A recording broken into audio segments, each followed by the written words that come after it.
Welcome to Start, Grow and Monetise Your Podcast. I'm Alex Chisnall. Oh, I'm James Burtt. Thanks for being here. Got a good title for you today. Go on then. Platform Wars. Platform Wars. Dun, dun, dun. Spotify versus Apple versus YouTube. It's like one of those. Have you ever seen like those Russian mass like UFC fights where they have like multiple people? And they're all running in. They're all running in. Have you ever watched that? Yeah. You ever watched boxing in a phone box? Don't, it's weird. Anyway, Platform Wars, yes. I think that this could only be a good thing. This has been a long time coming. And again, if you're maybe a new podcaster getting into the space, you're like, do I really care? I'm going to use an RSS feed. Maybe I'll use Spotify for Creators or Libsyn or Buzzsprout or Popbean or Captivate or one of them. I'm just going to chuck it out there. I couldn't care less. But I think it's actually really important because the podcast market, since it's been going, you know, in the time that we've been doing it, 2017, we both launched something respectively. Like nothing's really changed of note. Obviously, YouTube's importance in podcasting has been growing and growing and growing. I think it's got the most listen hours last month of podcast consumption was done on YouTube as opposed to any other platform, which was quite telling. But that's an evolution, I guess, that was naturally going to happen over time in terms of video becoming more popular within podcasting. But actually, Apple and Spotify, they've done nothing. Like Apple has done nothing for years. Yeah, I agree with that. I disagree with you with regard to Spotify. You know, I mentioned telephone boxing. Go on. Say what?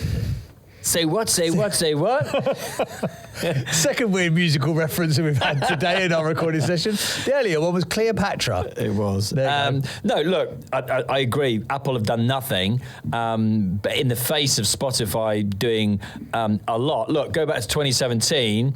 There weren't podcasts on Spotify. So how can you say Spotify have done nothing? Right, yeah. Fine. Called him out. Doesn't like that, does he? Look at the face on it. Look at the face on it. If you're watching Chisnall. on YouTube. Or Spotify. Look, and I can't remember what the year was, but, you know, they Well, then shut up. You don't know nothing. No, but you are right, yeah. They literally decided if people are coming to our platform to listen to music, which is what Spotify was offering at the time, if they wanted to go and listen to a podcast, they would have had to hop off and go to Apple. Yeah. So they were like, if we want to keep people's attention span here, why don't we offer podcasts as well? So they went out, and I remember being part of their beta testing platform. I wasn't the person that they threw $100 million at to bring their podcast over. That was Mr. Joe Rogan. But they bought a load of other companies. We just saw the demise of one of them, Chartable, which is fantastic. They bought up a hosting platform, which is called Anchor, which is now Spotify for Creators. They just rebranded an existing platform. Still comes up, the URL still comes up as Anchor.fm. Yeah. They bought successful shows like Joe Rogan. They tried to create a bunch of successful shows, some more so than others, i.e. Harry and Meghan having a show and stuff like that. Barack and Michelle Obama. Yeah, you're right. They bought up big production companies, didn't they? They bought Wondery. It was Wondery? No, Wondery was Amazon, wasn't it? Amazon. They bought up, who did they buy? Gimlet Media. That's who they bought up, who had the startup podcast. They had a bunch of really, really cool shows. So they bought everything that they needed for the ecosystem, basically. Everything that they needed. And, over the last 5-6 years, because I reckon this was around 20... It was just before lockdown when they bought Anchor. It was about 2018, 2019 that Spotify got involved. And things have evolved. They've now added, video to the platform as well in the last 12 months or so. I mean, Apple have just watched the whole thing go by. And for a company that's, you mention the word Apple, maybe one of the first words that pop into your head is like innovation. Yeah. Why wouldn't they react? Think different, wasn't that their tagline back in the day? Could have been. When Mr. Steve Jobs was still around. Yeah, it's staggering to watch. And like you say, it's not just that, and you're absolutely right, Spotify have gone into the podcasting space. They started off as a music platform, they've gone into podcasting. I think somewhere along the line, they've also then gone further than they're like, okay, we're a music platform. Okay, well, we'll be an audio platform, so we'll do podcasts. Oh, then we'll also buy Audible, Audible is Amazon as well. But they've got the audio books, haven't they? They've got courses on there now as well. They've got courses now, and I think it's very telling what they're looking to do. If you look at the change and the rebrand of Anchor, which is basically what it is, just a rebrand of the platform, which is still not that user friendly at all. It's a bit of a crap platform, frankly. But Spotify for creators, they're going after that creator economy.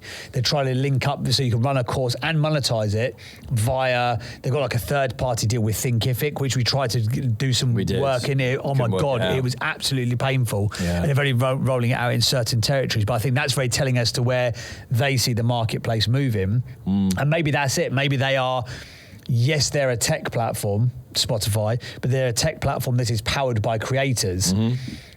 Apple is not. Yeah, Apple is a tech platform that is a tech platform that is hardware, really. They're a hardware company. They've got some tech platforms.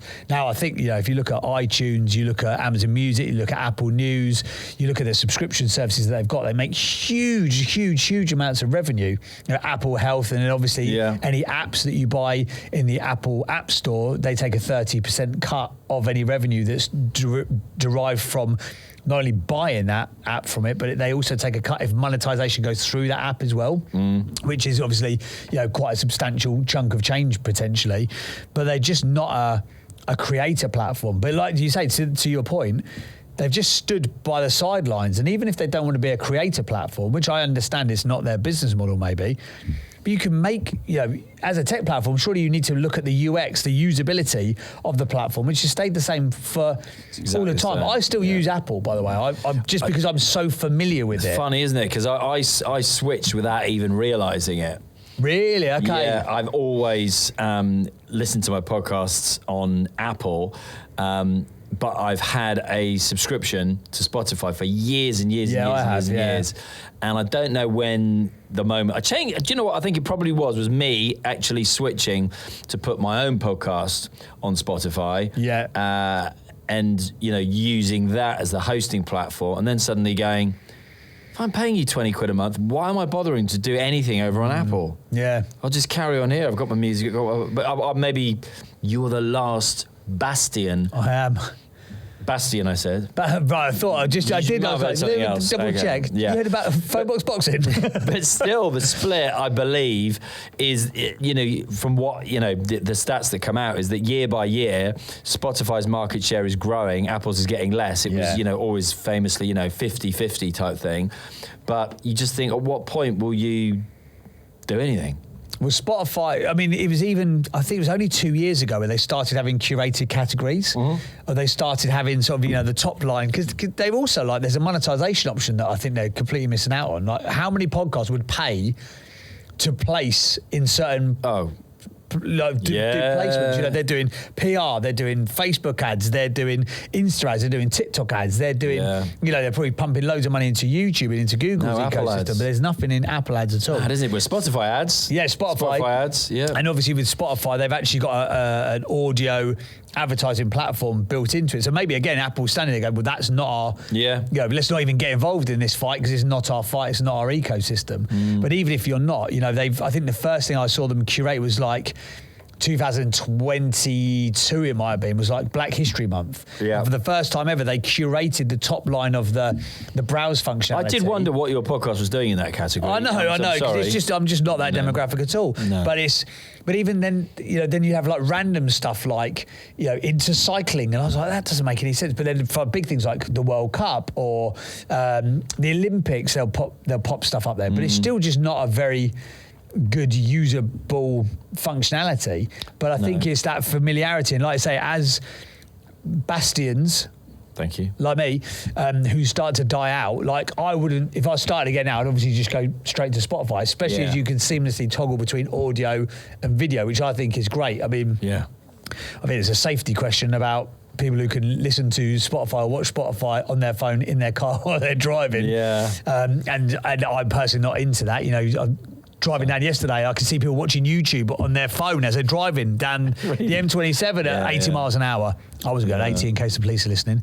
I've already got enough points on my licence. But I think the Apple are going to have to do something, or you think so? It's just going to over the next 5 years, they're going to be out innovated. And even if, like I say, even if it's not their space, from an optics perspective, to lose market share to another tech platform, it can't be a good look. Now, I think innovation at Apple has been a bit of an issue. I don't think anything substantive has happened in the wake of Steve Jobs, really, has it? You know, the phone was already here, the iPad was already here, the Mac was already here, the MacBook Pro's already here. Like, what have they done? Like AirPods? Yeah, I don't know. Maybe is the only innovation, and that's a Bluetooth bloody headset. Like, it's not really game changing, is it, realistically? No. So I wonder if they're going to wake up and smell the coffee, or they're just going, it's not our fight. What I do find interesting is that there hasn't been anybody else who's really jumped into that space. Like Google, where is Google in this? Well, they stopped. Google Podcast has gone. In the last 6 months. Trying to push it to YouTube to be the podcast RSS host, but I think they missed the whole point there. The issue wasn't how do I host my podcast on Google, it's how do you do search, because they're still via YouTube or the Google search platform. Obviously they're both owned by Google, but the majority of search online happens on one of their platforms. Why would you not want to have a horse in the race? Like, I don't get it either. Bit bizarre. Yeah. But anyway, you know, as you say, I'm the same. If I was coming into this for the first time now, knowing what I now know, I would go straight to Spotify, host my podcast, and I would, in another episode, this is really, but I would also then go YouTube and video all the way. Video on YouTube, video on Spotify. Yeah. Away we go. I know we had someone who reached out to us and said, "Oh, you're making out like you can't have an audio-only platform, audio-only podcast." You absolutely can, but it's very, very, very, very exceptionally hard to market that. I really don't know, other than if you've got a big platform already. I remember I listened last year at the podcast show. There was Spencer Matthews, who at the time was running Big Fish and has now got Untapped with, which was co-produced by High Performance. And he was on a panel conversation with him and Holly Tucker. Yeah, I was there. Who's an amazing entrepreneur. She owns Not on the High Street, which is... Did own Not on the High Street. So a very successful artisan. Did you? Yeah. Oh, she's not. I like her. I did a lot of stuff for like artisan, small craft brands and stuff. And it was almost like a platform. Before eBay was a big thing, wasn't it? Yeah. Massive, massive brand. Anyway, she has interviewed small business owners, craftspeople, and she has done for years and years. And she said that the intimacy of the conversation she wants to have can only be had on audio. But the challenge is that the reach of that show is very, very limited because they don't do video. And on the same panel, Spencer Matthews is saying, I literally don't know how you market a podcast if you haven't got video, because it's that important. So when we talk about these platforms, I know this is a bit of a tangent, the reason why to keep an eye on them is because these are the platforms that are going to give you the next level of traction for your show. Like, video is the game at the moment. Like, video is the way that you drive traffic. Can you have an audio-only podcast? Yes, you can. Absolutely you can. Will you suffer the reach significantly? Yeah, I also think you will. Yeah. No, good point.